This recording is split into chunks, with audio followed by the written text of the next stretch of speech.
Hello again everyone, this is my day 2 for 100 push-up challenge sa loob ng isang buwan. Ngayon na lang ulit ako nakapag-post pero ito yung huling video ko na nakapag-push-up ako doon sa bahay na ito. Kasi unfortunately nasunog po siya, but praise God kasi wala namang napahamak sa mga kasama ko sa bahay.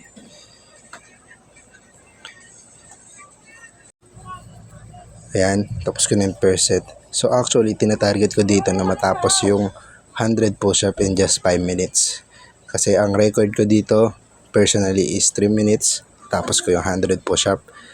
And then, around 7 minutes naman, na-try ko matapos yung 200 push-up.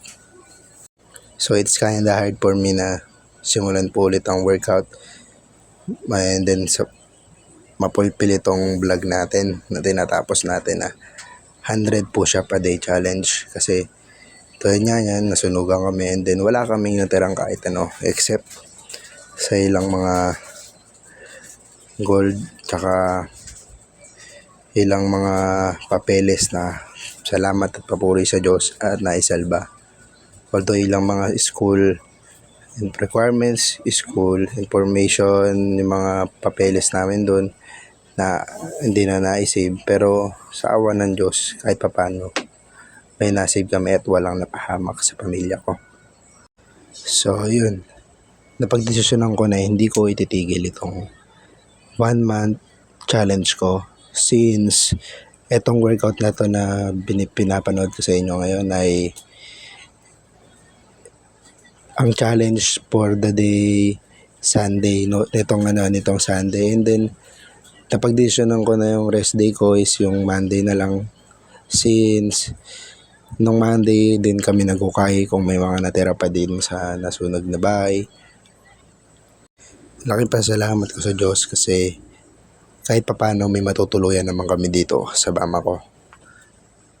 So we'll just staying here for a while bago kami tuluyan lumipat sa Laguna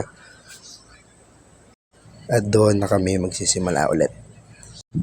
Maraming salamat din sa mga taong tumulong, nagabot ng tulong sa GCash, sa mga damit na pinaglumaan or yung mga damit na iba kagandahan pa. Maraming salamat. Maraming dumating and then marami din sumobra na kung saan may pamimigay natin sa iba pang kapwa natin na sunugan.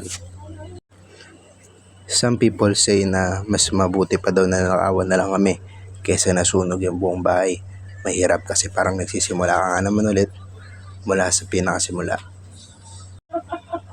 But ano pa man ang nangyari, maraming salamat pa rin sa Lord dahil walang napahamak sa mga mahal ko sa buhay.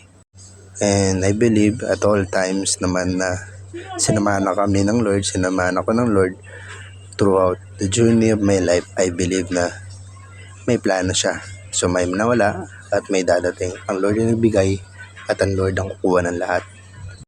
Truly that in everything we have, we should not brag about anything about sa sarili natin because everything we have comes from God. And everything we have will go back papunta sa Lord natin. In this another chapter of my life, samahan niyo ako na magsimula ulit. Hindi lang dito sa workout challenge kundi na rin sa real life. So kahapon bumalik kami doon.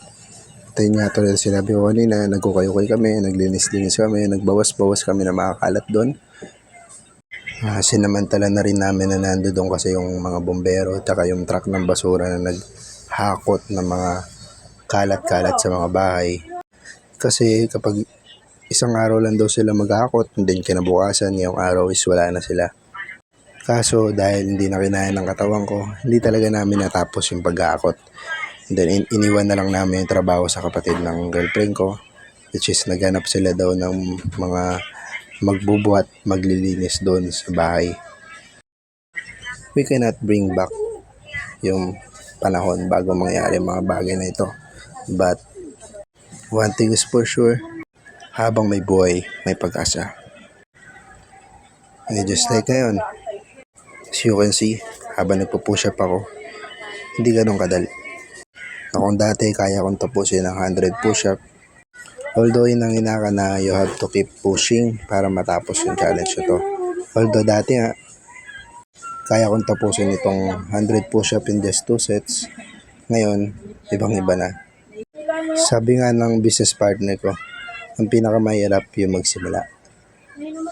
Pero kapag ka nangyari na, nasimulan mo na talaga at may narating ka na, tapos nawala lahat, mahirap pa rin magsimula, pero kahit papano, hindi ka magsisimula sa simula talaga. Because you have the wisdom already, all you have to do is to apply it again. So, as for me and my family, regardless how hard to start all over again, we won't give up because we have God, and in the end of journey is victory.